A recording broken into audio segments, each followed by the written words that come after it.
I'm Ellis Martin. Join me now for a conversation with Adam Smith, co-founder and vice president of business development for Oroco Resource Corp, a public mineral exploration company trading on the TSX Venture Exchange under the symbol OCO, and in the U.S. on the OTCQB market under the symbol ORRCF. Oroco is focused on the development of a large copper deposit in the Santo Tomas Project in coastal northwest Mexico. Oroco currently has an 8.5 billion pound copper endowment announced in May of this year after an extensive drill program. Copper mineralization at Santo Tomas is located at surface and therefore potentially amenable to low-cost mining methods. It's very well located with respect to the infrastructure that's essential to a large mining operation, and Mexico is among the world's top mining jurisdictions, with laws and trade agreements that protect the rights of mining companies. Since commencing exploration and resource definition at Santo Tomas 3 years ago, Oroco has made a series of rapid advances. These milestones will be achieved against the backdrop of a positive forecast for the price of copper, possibly to historical highs, as a result of dramatic shifts in metal's importance to industrial and consumer markets. Adam, welcome to the program. Thank you so much for joining me today.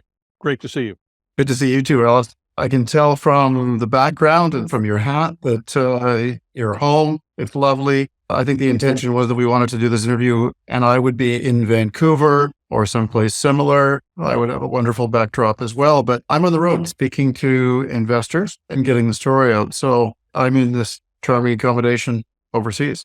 The original idea, Adam, was for us to both have hats and a drink in hand. I think you were going to be in France or Italy somewhere. And it's sort of a gag, but not really, because it's 9 o'clock in the morning here. And I never do what I'm doing now, having a sip of Pinot Grigio. I mean, I never do because I have work to do. I have things to do today, but here we are. And I want to talk about this shirt for a minute. Okay. It's a special shirt. And you don't know what I'm going to say, but when we first met, probably, 17 years ago, you and I were in New York City and you walked me into H&M on Fifth Avenue. Well, I remember the long walk and the great talk we had.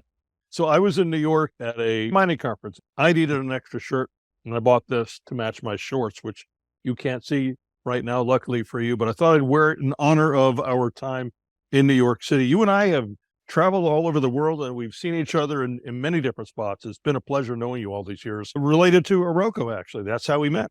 That's right. We met around about the time Oroco was formed. You helped us communicate the story at the time, the story of the Cerro Prieto mine, a project which we successfully delineated a resource at, permitted that. We acquired surface rights. We got it to the point of a turnkey operation and sold it. Company's been receiving royalties up until recently. So we received royalties for the better part of 10 years on that project. But I do remember us meeting. I do remember a long history of you helping the company get the word out. You're one of the good people in this industry. You help public companies like us, and you allow us to have a good time while we're telling the story as well. Well, I appreciate your saying that. You're very kind to use those words. The important thing is in life, Adam, is to, in addition to planning for the future and planning for your retirement, if you will, I don't think either one of us are really going to retire. It's important to have a good time along the way. And along the way in our business, building relationships, whether it's with investors or our peers, people that run public companies, or individuals like myself who are involved in the world of getting the word out. It's important to break bread and to make friends first. Correct. And to keep the lines of dialogue open. You're one of those ways we keep the lines of dialogue open with our shareholders. We've always felt as a company that telling our story and educating people on the market is very important. So sometimes we talk about what Oroco is doing. Sometimes we talk about general market conditions, and you've helped us do that. And so I thought today, in addition to honoring almost 2 decades of acquaintance and friendship that we've had, we can talk a little bit about copper markets, talk about where the copper markets are right now, because a lot of shareholders of junior mining companies have been through relatively long, unexciting times over the last 16, 18, 24 months in markets. Yet at the same time, the narrative in relation to metals, to battery metals, to energy transition metals is getting stronger and stronger and reaching fever pitch. And all those things that we in the mining business have understood for some time now are starting to go to a broader audience. New York Times published a piece a couple of weeks ago about the coming wave of decarbonization under the title of Renewable Energy is Happening Faster Than You Think, and basically coming at us a lot stronger and a lot more quickly than anybody's aware. This last weekend, the Financial Times wrote, and I quote, "The decarbonization of the world's power grids and auto fleets will drive up demand for copper. Electric cars are copper intensive, and electricity from solar farms and windmills needs to be carried over copper wires to where exactly electricity users are. At the same time, copper supply is coming under strain as global copper mines age and become less productive. New mine sites are increasingly remote or politically vexed, and where it's easy to get copper, it's already been gone." The narrative, the understanding of copper's important role and the understanding of the stickiness of supply is starting to reach the mainstream press. And so we've talked about it. I think some people have thought perhaps I'm evangelizing on an obscure subject, but I think increasingly people are opening the newspapers, going to the car dealership, seeing construction in their state, their province, their country, and they're understanding that this energy transition, this copper intensive and metal intensive energy transition is indeed coming at us. I think at least in Canada, copper has become a critical metal, and perhaps that's what's happening in the U.S. now. It's always been in my mind going back well over 50 years when I built my first electric toy car in 1965, a hand crank generator using copper and magnets to generate electricity. I did that again well over 50 years ago. And in fact, I've got a spool of copper right here in honor of Oroco. And I plan on using this to make art with. It's the thing I do to keep me centered, because it can't be all serious financial news all the time. How about the equities? The equities right now are sort of flat, just like the equities for gold are. And usually copper doesn't follow gold, but I think in this case, they are right now. So if you're going to get involved in copper, which is what I do, you've got to go long. You can't be a nervous Nelly and check the chart every day and wonder when you're going to make a profit on your investment. You've got to really go long, believe in copper, and know that at some point, all the factors that drive a market will kick in. That's right. Yeah, copper is a commodity. As a consequence, it trades at a spot price determined by today's supply and demand circumstance and today's sentiment. And today, the copper market is relatively in balance. There's fear of a recession. We've had a fear of a recession for a better part of a couple of years now. China has not come back from lockdowns with the boom that was expected. So spot copper prices are not trading as high as they could be. Yet the copper narrative, the story about copper supply and demand situation, has never been stronger. And it leads to the conclusion that copper prices are going to go high, much higher in the medium to long term, the next 2 years, 5 years, 8, 10 years.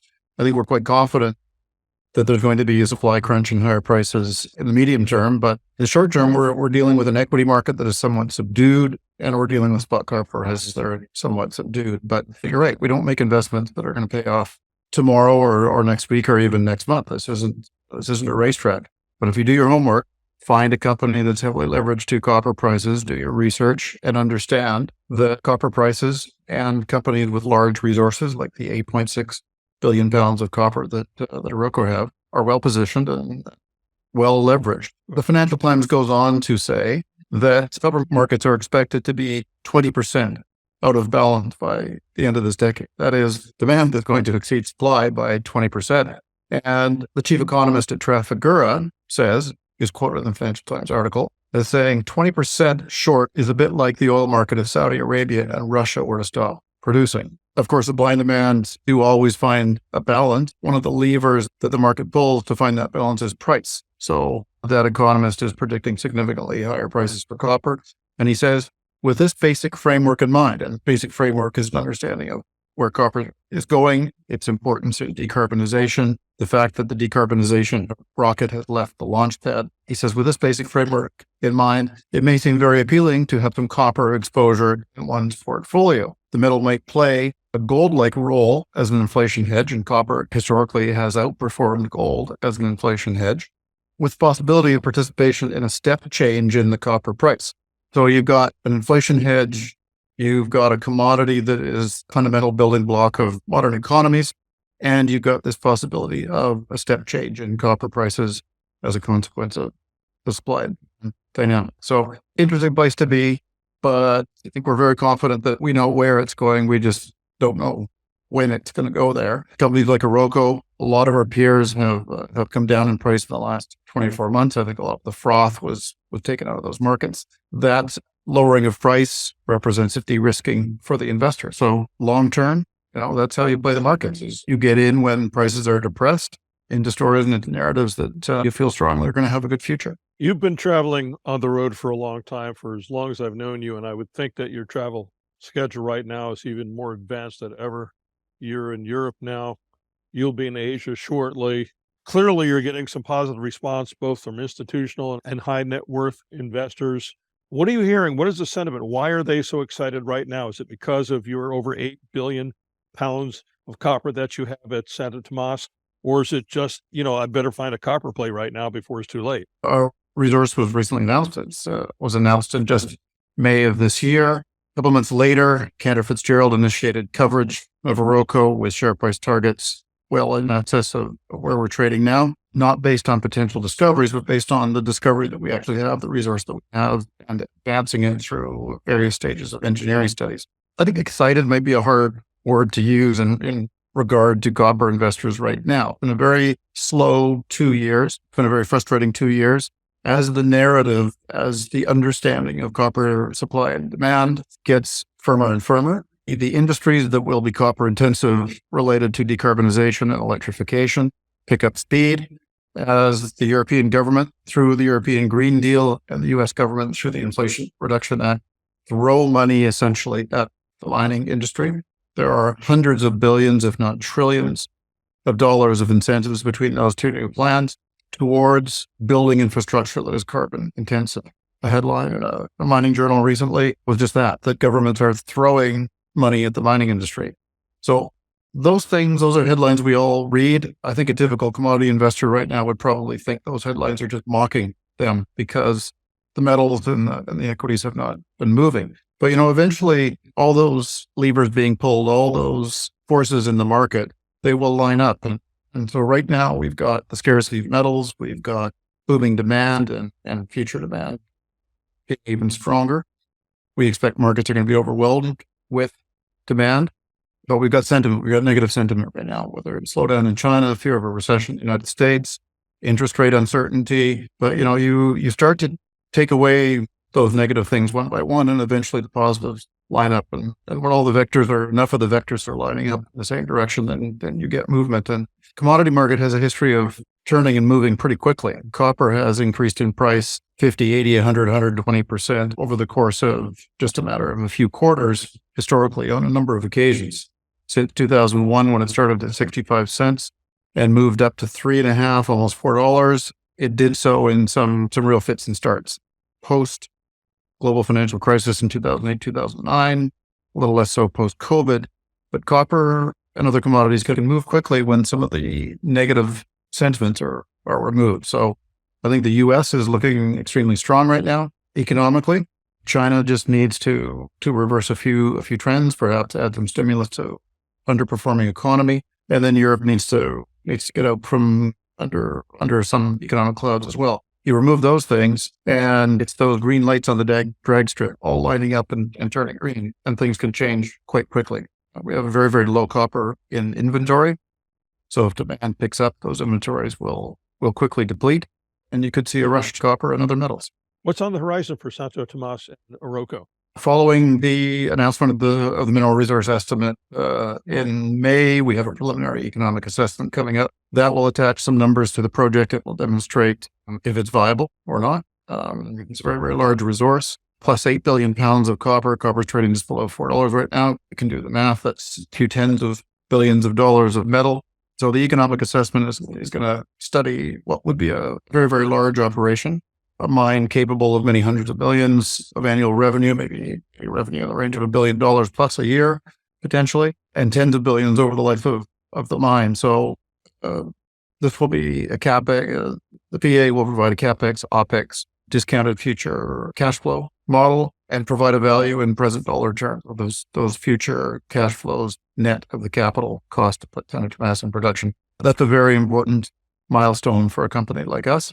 It will establish Santo Tomas in the eyes of potential buyers and in the eyes of investors and give some metrics for valuation.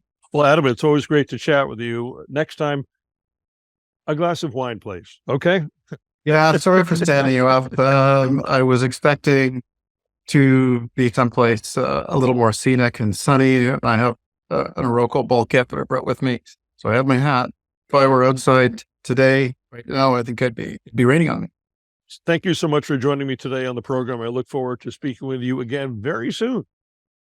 Enjoy what looks like a great day there in California, Ellis. I've been speaking with Adam Smith, co-founder and vice president of business development for Oroco Resource Corp. Oroco trades on the TSX Venture Exchange under the symbol OCO and in the U.S. on the OTCQB market under the ticker symbol ORRCF. Go to the company's website, orocoresourcecorp.com. For Adam Smith and Oroco Resource Corp, I'm Ellis Martin.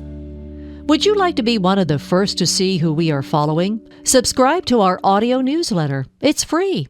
EllisMartinReport.com.